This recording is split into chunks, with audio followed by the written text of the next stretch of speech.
కాదు అని చెప్పేసి అటు ఓటు వెళ్తోంది, ఇంత షేర్ పెద్ద ఎత్తున కనిపిస్తోంది అని అంటే దాన్ని ఎట్లా చూస్తారు మీరు? ఇప్పుడు కాంగ్రెస్ పార్టీ లాస్ట్ టైంలో కాంగ్రెస్ పార్టీ ఎమ్మెల్యేని 12 మందిని బీఆర్ఎస్ పార్టీలు వాళ్ళకు ఫిరాయింపులు చేసుకున్నారు. అప్పుడు చేసుకున్నప్పుడు నేను చాలా సందర్భంలో అన్న వాళ్ళని అడిగిన, అని ఎందుకన్నా పార్టీ మారుతున్నారు మీరు అడిగినప్పుడు వాళ్ళు చెప్పింది ఏంటంటే, అమ్మా పోలీస్ స్టేషన్ పోతే కనీసము ఒక కానిస్టేబుల్ కూడా మా మాట వినే పరిస్థితి లేదు, ఆ రకంగా వాళ్ళు మానిటరింగ్ ఉంది, మేము గెలిచి ఏం లాభం, ప్రజలకు ఏం సమాధానం చెప్పుకోలేకుంటున్నామని వాళ్ళు చెప్తున్నారు. అంటే బీఆర్ఎస్ పార్టీ ఎంత దుర్వినియోగం చేసిందో చెప్తున్నాను మీకు ఇక్కడ. అయితే ఇవాళ కాంగ్రెస్ పార్టీలో ఆ పరిస్థితి ఉందా మీరు గమనించండి. ఇవాళ లిటరల్ గా బీఆర్ఎస్ పార్టీలు వాళ్ళ గుండె మీద చేసుకొని చెప్పమని చెప్పండి.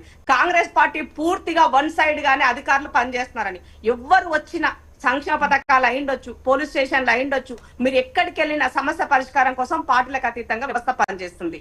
ముఖ్యమంత్రి గారు ఎక్కడ ఇన్వాల్వ్ అవ్వట్లేదు, చెప్పారు చాలా క్లియర్ గా.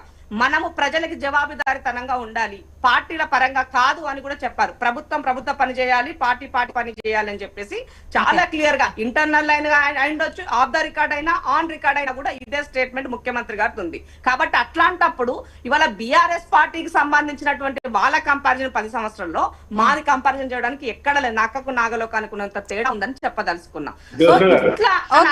ఒకటండి, వాళ్ళు ఇప్పుడు అధికారంలో లేరు, వాళ్ళ 10 సంవత్సరాలను ఇప్పుడు గుర్తు పెట్టుకొని ఇది మీకు రెఫరెండం అవుతుందేమో అని అనిపిస్తోంది. అంటే నేనేం చెప్తున్నా అంటే, మా పాలనలో ఇంకేమైనా కరెక్షన్స్ మేము చేసుకోవాల్సి వస్తే మన ముఖ్యమంత్రి గారు ఎప్పుడు దేశజాలం పోవట్లేదు, డెఫినెట్ గా కరెక్షన్ చేసుకోవడానికి సిద్ధంగా ఉన్నాం, ప్రజల నుంచి ఏ వచ్చినా తీసుకోవడానికి సిద్ధంగా ఉన్నాం. కానీ బీఆర్ఎస్ ఎన్నిక అనేది ఇవాళ రాష్ట్ర వ్యాప్తంగా ఒక బీసీ నినాదం నడుస్తున్న సందర్భంలో నా తమ్ముడు నవీన్ అనేటువంటి వ్యక్తి చాలా బ్రహ్మాండంగా పనిచేస్తూ వస్తున్నాడు. అతనికి ఇవాళ ప్రజలు తన వైపు అండగా నిలబడని చెప్పదలుచుకున్నా. స్థానికత అనేది మోస్ట్ ఇంపార్టెంట్ ఇక్కడ. బీఆర్ఎస్ యొక్క లైన్ ఏంటి, బీఆర్ఎస్ అసలు యాక్చువల్ వాళ్ళ లైన్ ఏంటి, నా గడ్డలో పుట్టిన నా గడ్డ వ్యక్తి మాత్రమే ఇక్కడ జరగాలని మాట్లాడుతున్నటువంటి సందర్భంలో, సో మా గడ్డ గోపురం ఇక్కడే అనుకోవచ్చు, వాళ్ళ మిసెస్ ఇక్కడ ఏం కాదు కదా, మాట్లాడాల్సి వస్తే ఇంకా డెప్త్ గా మనం మాట్లాడుండొచ్చు. కానీ యాక్చువల్ గా బీఆర్ఎస్ లైనే వాళ్ళు క్రాస్ చేసి ఆ పార్టీ లైనే దాన్ని పుట్టుకనే ఇవాళ వాళ్ళు వ్యతిరేకించే విధంగా లైన్ తీసుకున్నారని చెప్పాల్సిన అవసరం ఉంది. ఒక సెంటిమెంట్ వైపుకు ఉంటారా, లేదంటే అభివృద్ధి వైపు ఉంటారా, సంక్షేమం వైపు ఉంటారా, స్థానికత వైపు ఉంటారా, మీరు ఎవరి వైపు ఉంటారని చెప్పేసి మేము చాలా సందర్భాల్లో ప్రజల్ని అడగడం జరిగింది. సో దాని తగ్గట్టుగానే ఇప్పుడు రిజల్ట్ వస్తుందని నాకు నమ్మకం ఉన్నది. 100% కాంగ్రెస్ పార్టీ గెలవబోతున్నది. ఇక మెజార్టీ గురించి నేను చెప్పను, బట్ కానీ కాంగ్రెస్ పార్టీ విజయం సాధించబోతుందని చెప్పదలుచుకున్న. జూబ్లీ హిల్స్ అభివృద్ధి వైపు ప్రజలు అడుగులు వేస్తున్నారు, వేసినట్టుగా అయితే నాకు కనబడుతుంది. ఎందుకంటే పోలింగ్ రోజు కూడా మేము చాలా ఉప ఎన్నిక ఫలితాలపై విశ్లేషణ వీరయ్య గారి దగ్గర తీసుకుందాం. వీరయ్య సార్, మీది వాయిస్ తీసుకుంటా. ఒకసారి బీహార్ కు సంబంధించి ఒక అప్డేట్ వ్యూవర్స్ కి ఇచ్చిన తర్వాత మీ వాయిస్ తో స్టార్ట్ చేస్తాను. మళ్ళీ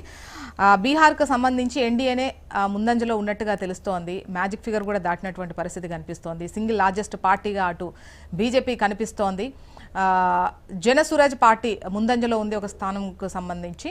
ఇక మహువాలో తేజ్ ప్రతాప్ యాదవ్ వెనకంజలో ఉన్నట్టుగా సమాచారం. ఫలితాల సరళిలో ఆధిక్యంలో ఒకవైపు ఎన్డీఏ దూసుకుపోతున్నటువంటి సిచ్యువేషన్ అయితే అటు బీహార్ కనిపిస్తోంది. ఎగ్జిట్ పోల్స్ అంచనాలు ఆల్మోస్ట్ ఏదైతే ఎన్డీఏ ముందంజలో ఉంటుంది అని చెప్పిందో అది జరుగుతోంది. ఆధిక్యంలో మ్యాజిక్ ఫిగర్ దాటిపోయింది ఎన్డీఏ. రైట్, ఇక జూబ్లీ హిల్స్ ఉప ఎన్నిక ఫలితాల విషయానికి వస్తే 2 రౌండ్లు కంప్లీట్ అయిపోయేసరికి కాంగ్రెస్ అభ్యర్థి నవీన్ యాదవ్ 1144 ఓట్ల ముందంజలో ఉన్నటువంటి పరిస్థితి అయితే కనిపిస్తోంది. వీరయ్య సార్, జూబ్లీస్ ఉప ఎన్నిక ఫలితాలకు సంబంధించి 2 రౌండ్లు ముగిసేసరికి కాంగ్రెస్ అభ్యర్థి నవీన్ యాదవ్ 1144 ఓట్ల ఆధిక్యంలో ఉన్నారు.